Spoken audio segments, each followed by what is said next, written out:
لیکن یہاں جو ہے معاملہ صوم، اس سے پہلے مکی دور میں صوم کا کہیں کوئی تذکرہ ہی نہیں، نہ عربوں میں اس کا رواج تھا۔ یہ لفظ بھی عربی زبان میں تھا گھوڑوں کے لیے، گھوڑے روزہ رکھتے تھے۔ رکھتے کیا تھے بیچارے؟ انہیں رکھوایا جاتا تھا، کیونکہ عربوں کا جو معاملہ تھا وہ لوٹ مار، غارت گری، اور اس کے لیے انہیں چاہیے تیز رفتار سواری، جاؤ حملہ کرو، لوٹو مارو اور بھاگو۔ اونٹ جو ان کی فضا اور ان کے ماحول کے لیے مناسب تھا، وہ زیادہ تیز دوڑ نہیں سکتا، اپنی اس ضرورت کے لیے گھوڑا چاہیے تھا۔ گھوڑے میں عرب کا سخت موسم برداشت کرنے کی عادت نہیں، نازک جانور ہے، وہ پیاسا تو نہیں رہ سکتا 7 دن تک جیسے کہ اونٹ رہ سکتا ہے، بھوکا نہیں رہ سکتا، وہ لو کے تھپیڑے نہیں برداشت کر سکتا، لہذا عرب اس کو رکھواتے تھے روزہ۔ کھانا پینا بند کیا اور اس کے جو ہے منہ کر کے کھڑے ہو گئے جب گرم تیز ہوا چل رہی ہے، خود تو اپنے آپ کو لپیٹ لیا اپنے گھتنے میں، غترہ کہلاتا ہے وہ جو بھی کپڑا اوپر ہوتا ہے، اور وہ اس گھوڑے کو جو ہے وہ ساری آگ اس پر برس رہی ہے تاکہ اس میں عادت پیدا ہو جائے جھیلنے کی، برداشت کرنے کی۔ تو جنگ کے موقع پر کہیں یہ دغا نہ دے جائے، اگر یہ ہمت ہار گیا تو اس کا تو کیا کیا جائے گا، تو اصل میں سوار ہے جو مارا گیا۔ یہ روزہ ان کے ہاتھ تھا، لیکن جب حضور آئے مدینے میں تو یہاں یہود میں روزے کا رواج تھا۔ وہ ایک تو عاشورہ کا روزہ رکھتے تھے، اس لیے کہ وہ تاریخ تھی جس میں کہ نجات ملی تھی بنی اسرائیل کو فرعونیوں سے۔ پہلے یہ کہ ہر مہینے میں 3 روزے، اب اگر 30 کے 30 روزے ایک ہی مہینے میں فرض کر دیے گئے ہوتے اور وہ ہوتے جون جولائی کے تو جان نکل جاتی۔ بہترین تدبیر یہ کی گئی ہر مہینے میں، اور یہ موسم سارے آ رہے ہیں اس میں۔ پھر کچھ عرصے کے بعد یہ رمضان کا روزہ فرض کیا گیا۔ پہلا جو روزہ تھا 3 دن کا، اس میں یہ بھی تھی اجازت کہ جو اگر مسافر نہیں ہے، بیمار بھی نہیں ہے، طاقت رکھتا ہے روزہ رکھنے کی، پھر بھی روزہ نہ رکھے تو اس کا فدیہ یہ ہے کہ 1 مسکین کو کھانا کھلائے۔ علی الاطلاق تھا یہ۔ جب رمضان کے روزے کی فرضیت ہو گئی تو اب یہ فدیہ نہیں ہے، البتہ حضور نے اس کو باقی رکھا ایسے شخص کے لیے جو بہت بوڑھا ہے، یا کوئی خاتون بہت بوڑھی ہے برداشت نہیں کر سکتی، یا کوئی بیمار ہے، کسی سخت ایسی بیماری میں ہے کہ روزہ اس کے لیے جان کے لیے ہلاکت کا اندیشہ ہو سکتا ہے، اس کے لیے فدیہ برقرار رکھا۔ عام طور پر صحت مند شخص جو مسافر بھی نہ ہو اس کے لیے یہ رعایت ختم ہو گئی۔ یہ ہے ان آیات کی تعبیر جس پر میں پہنچا ہوں، اور بہت عرصے بہت پہلے پہنچ گیا تھا، لیکن چونکہ اکثر مفسرین نے یہ بات نہیں لکھی ہے تو میں جھجکتا رہا، لیکن بعد میں مجھے معلوم ہوا کہ مولانا انور شاہ کاشمیری رحمۃ اللہ علیہ کی رائے یہی ہے، تو مجھے اعتماد ہو گیا، اور پھر مجھے اس کا ذکر جو ہے یہ تفسیر کبیر میں امام راضی کے ہاں بھی مل گیا کہ متقدمین کے ہاں یہ رائے موجود تھی کہ پہلی 2 آیتیں جو ہیں اس روزے سے متعلق یہ رمضان کے روزے سے متعلق نہیں ہیں، بلکہ وہ 3 ہر مہینے کی 13، 14 اور 15 ایام 20 کے روزے حضور نے بعد بھی رکھے ہیں نفلاً، لیکن شروع میں یہ 3 روزے رکھنے کا حکم دیا گیا تھا۔ پہلی 2 آیتیں اس 6 آیتوں پر مشتمل رکوع، اور یہ ایک عجیب مقام ہے۔ قرآن مجید کے احکام بہت دفعہ ہے، نماز کے احکام قرآن میں بہت دفعہ ہیں، کہیں وضو کا ہے، کہیں تیمم کا ہے، کہیں اور نماز خوف کا ہے، مختلف جگہوں پر، لیکن صوم کی عبادت پر یہ 6 آیات کامل ہیں، مکمل ہیں، اس کی حکمت، اس کی غرض و غایت، اس کے احکام سب کے سب اس میں آ گئے۔ اب پہلی 2 آیتیں کون سی ہیں؟ یا ایھا الذین آمنوا کتب علیکم الصیام کما کتب علی الذین من قبلکم لعلکم تتقون، اے ایمان والو تم پر بھی فرض کیا گیا روزہ رکھنا جیسے کہ فرض کیا گیا تھا تم سے پہلوں پر، تاکہ تمہارے اندر تقوی پیدا ہو جائے۔ وہ جنگ کے لیے کرواتے تھے گھوڑوں کو تیار، تمہیں تقوی کے لیے اپنے آپ کو تیار کرنا ہے، بھوک کو قابو میں رکھ سکو، شہوت کو قابو میں رکھ سکو، پیاس کو برداشت کر سکو۔ اللہ کی راہ میں جنگ کے لیے تمہیں نکلنا ہوگا، اس میں بھوک بھی آئے گی، پیاس بھی آئے گی، اپنے آپ کو تیار کرو جہاد کے لیے۔ اور یہ بات واضح ہو جائے گی، اگلے رکوع سے قتال کی بحث شروع ہو جائے گی۔ روزے کی یہ گفتگو ہو رہی ہے تمہیداً قتال کے لیے، جیسے گھوڑوں کو تیار کیا جاتا تھا، صوم رکھوایا جاتا تھا قتال کے لیے۔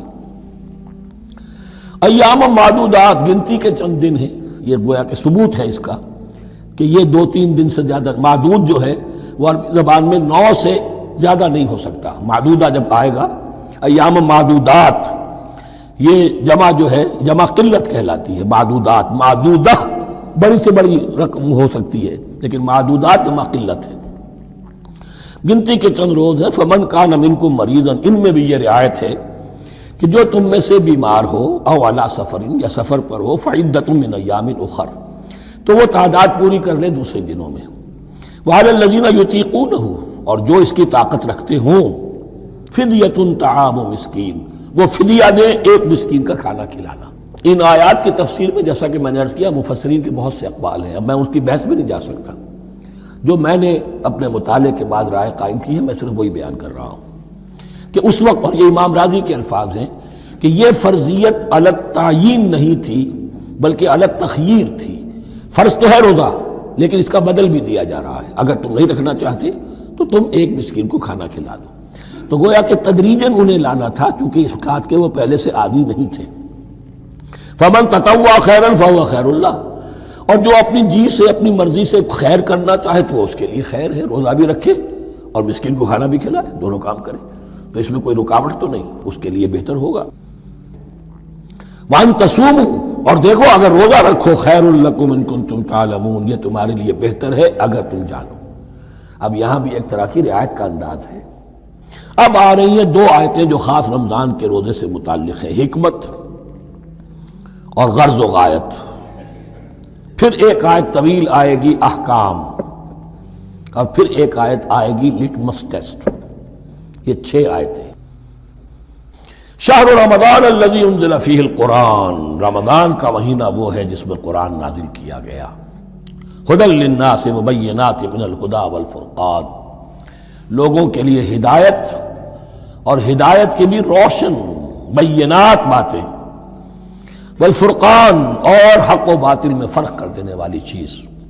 فمن شہد منکم الشہر، تو جو کوئی بھی پائے اس مہینے کو، یا جو شخص بھی مقیم ہو اس مہینے میں، مسافر نہ ہو، فلیصم، اس پر لازم ہے کہ روزہ رکھے.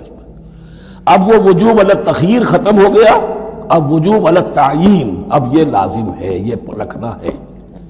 ایک رعایت باقی رکھی، ومن کان مریضا او علی سفر فعدۃ من ایام اخر، جو بیمار ہے یا یہ کہ سفر پر ہے وہ تعداد پوری کر لے دوسرے دنوں میں.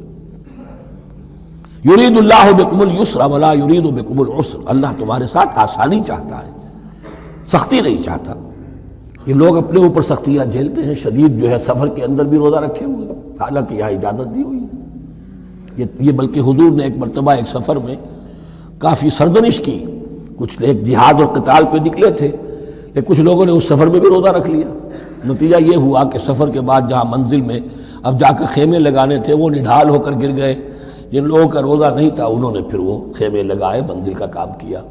تو حضور نے فرمایا کہ لیس من البر الصیام فی السفر، روزے رمضان اس میں سفر میں روزہ رکھنا کوئی نیکی کا کام نہیں ہے. لیکن ہمارا تصور اور ہے، 105 بخار چڑھا ہوا ہے، روزہ نہیں کھولوں گا میں، روزہ تو میں نے رکھا ہوا ہے، یا روزہ تو میں نہیں چھوڑوں گا.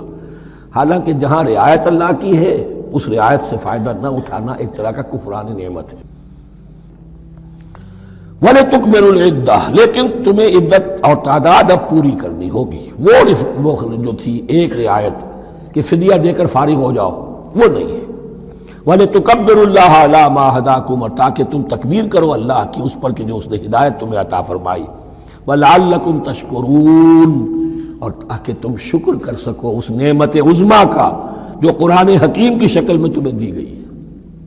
اس موضوع پر میرا کتابچہ عظمت صوم اور عظمت صیام و قیام قرآن، اس میں یہ سارے مضامین تفصیل سے آئے ہیں. کیا حکمت ہے، کیا غرض و غایت ہے، کیا مقصد ہے، اور آخری منزل کیا ہے، وَإِذَا سَأَلَكَ عِبَادِي عَنِّي فَإِنِّي قَرِيبٌ. مطلوب تو یہ ہے کہ تمہارا جو یہ جسم حیوانی ہے یہ کچھ کمزور پڑے، روح ربانی جو تم میں پھونکی گئی ہے اسے تقویت حاصل ہو.